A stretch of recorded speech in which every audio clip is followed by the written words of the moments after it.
Olá, nós vamos falar sobre o keynesianismo,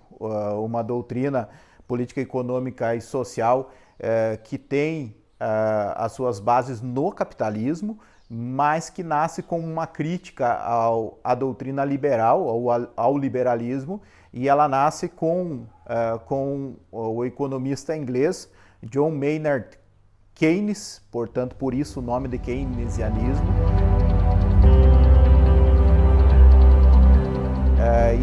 E essa doutrina,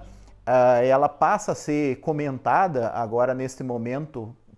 de pandemia, em que os estados têm tido uma atuação grande no cenário mundial aí, em termos de combate à pandemia, em termos de combate à crise econômica causada pela pandemia também. Então é um assunto que voltou à pauta mais uma vez. Mas o keynesianismo ele nasce no início do século XX e principalmente a partir da Primeira Guerra Mundial e principalmente a partir da grande crise de 1929. Até aquele momento, o mundo capitalista adotava a doutrina liberal, o chamado liberalismo clássico, com uma intervenção mínima do Estado, e o keynesianismo ele prega uma intervenção necessária do Estado, ele combate o Estado mínimo. Ele fica entre, ou é uma terceira via entre o liberalismo de Adam Smith e o marxismo de Karl Marx. Então, ficaria entre esses dois extremos, o marxismo de Karl Marx com uma intervenção máxima do Estado, já que Marx dizia que na implantação do socialismo o Estado se tornaria o grande comandante de todo o sistema econômico, e no sistema liberal de Adam Smith o Estado é colocado como desnecessário, ou que ele precisa só garantir a propriedade e a segurança das pessoas, ou seja, ter uma ação mínima. Então, entre o Estado mínimo de Adam Smith e o Estado máximo de Karl Marx, nasce no meio disso essa doutrina de Keynes, que tem justamente essa receita de uma participação necessária do Estado. O keynesianismo ele coloca que o capitalismo ele não tem interesse em alguns setores, ele não tem participação em alguns setores, e nesses setores sim o Estado precisa atuar, que o Estado não pode se omitir, e o Estado tem que ter participação nos setores em que não há participação do setor privado, ou que não há interesse de participação do setor privado. Além disso, o Estado deveria ser o garantidor do pleno emprego, intervir na economia quando necessário fosse, inclusive em momentos de crise, e inclusive para manter também a qualidade de vida das pessoas, garantindo pelo menos o mínimo para que as pessoas pudessem sobreviver. E a partir de 1930, a partir da Grande Depressão, essa doutrina é colocada em prática nos Estados Unidos, primeiramente com o presidente Roosevelt, que acaba adotando, ou acaba sendo,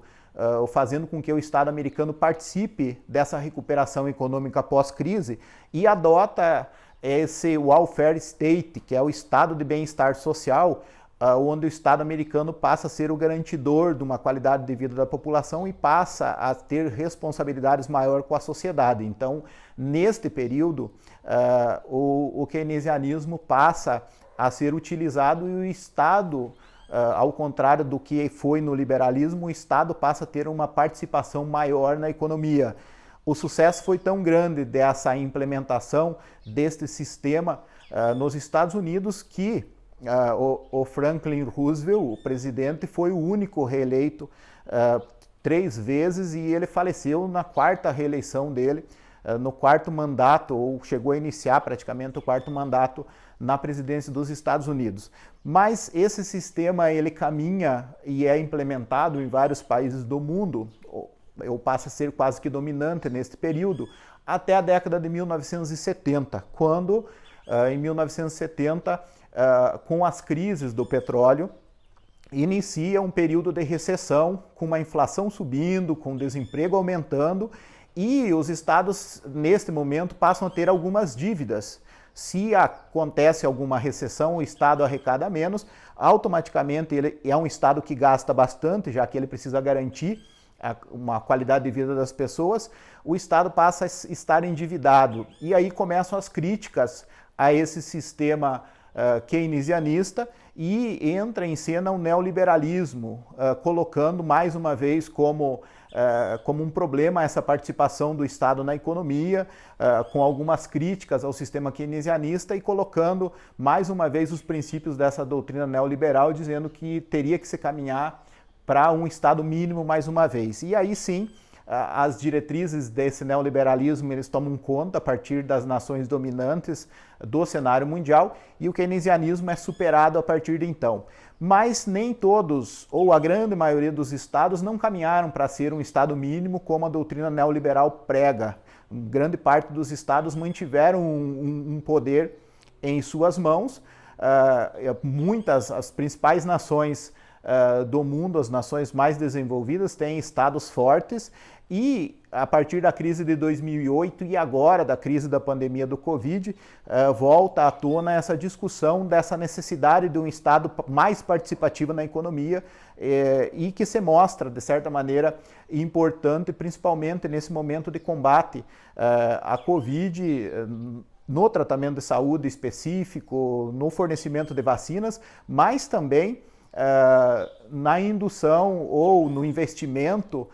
feito pelos estados na recuperação econômica, até porque a pandemia traz consigo uma crise econômica bastante grande. Então o keynesianismo nasce, ele tem um período do seu apogeu a partir da crise de 1929, depois ele é superado pelo neoliberalismo a partir do final da década de 70, que o neoliberalismo acaba se tornando dominante, e mais uma vez agora passa a se falar mais uma vez em keynesianismo, justamente porque na pandemia principalmente, já na crise de 2008, mas principalmente agora na pandemia, aparece essa atividade ou essa intervenção grande do Estado que se mostra extremamente necessária. Então essas discussões sobre o keynesianismo, provavelmente nesses momentos que a pandemia estiver indo embora e a crise econômica estiver sendo combatida, essas discussões acerca do keynesianismo, elas provavelmente vão se tornar mais intensas.